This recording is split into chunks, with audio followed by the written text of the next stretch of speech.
Bienvenue à cette conférence débat organisée par la Mutualité française Normandie ce soir au Mémorial de Caen.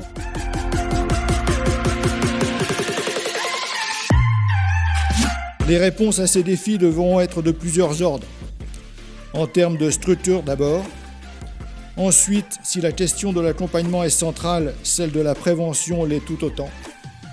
De plus, l'évolution attendue du nombre de personnes dépendantes impose naturellement une réflexion sur les modalités de financement de la perte d'autonomie. En s'intéressant à la question de la perte d'autonomie liée à l'âge, je pense qu'il nous faut d'emblée faire le lien avec la transformation de notre système de santé. Quand on a un pépin de santé aujourd'hui, je ne parle pas de la crise d'appendicite, mais je parle du gros pépin de santé, c'est pour longtemps. Et l'objectif, c'est de faire que par la rémission, ils puissent continuer à avoir une vie qui vaut la peine d'être vécue. Qu'ils ne soient pas confisqués de leur citoyenneté. Et ça n'est pas si simple, parce qu'il n'y a pas que le médecin qui peut répondre à ça. Les soigner comme des objets de soins, ou les soigner comme des citoyens qui ont le choix et qui doivent, jusqu'à la dernière seconde de leur vie, être en capacité d'exprimer leur choix. C'est un sujet qui nous parle. On veut prendre notre part dans le débat public parce que j'espère, et j'en doute pas, que nous sommes de bons gestionnaires de nos structures et de nos établissements. Mais à partir de ces structures et de ces établissements, nous essayons de penser ce que pourraient être les accompagnements et les prises en charge de demain. Le domicile, c'est pas forcément ma maison d'aujourd'hui et l'institution EHPAD. C'est une formule, mais nous, par exemple, on essaie de penser l'EHPAD hors les murs.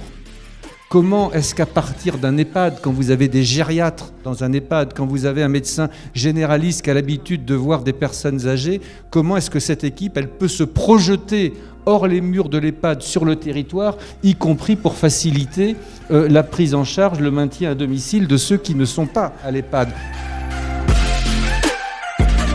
On a un centre expert sur la prise en charge des personnes âgées à domicile, ce qu'on appelle le SYNTIC, et on réfléchit beaucoup sur les usages. On travaille avec les industriels, avec les startups, à la fois, j'allais dire, pour tester leur situation, leurs solutions techniques, mais en situation.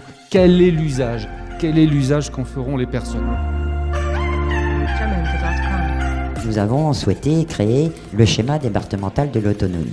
Nous avons voulu avoir une démarche à la fois prospective, bien sûr, mais aussi participative. C'est-à-dire qu'il y a eu plus de 300 personnes qui ont été interrogées ou qui ont souhaité participer à l'élaboration de ce schéma.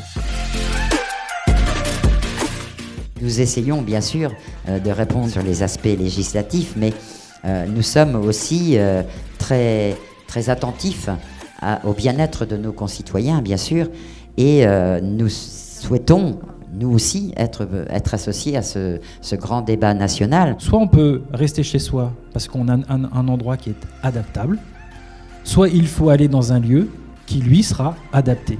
Et un lieu adapté, c'est pas forcément chez soi. On est dans cette question de la réinvention du chez soi. Chez soi, c'est effectivement l'endroit où on pourra être citoyen, être actif, et donc du coup se recréer des repères qui nous permettront de continuer tout simplement à avoir envie de vivre, pas simplement de vivre physiquement, mais d'être acteur de la société. Nous sommes effectivement dans un contexte extrêmement important, ce contexte de consultation citoyenne doublé d'une concertation des acteurs.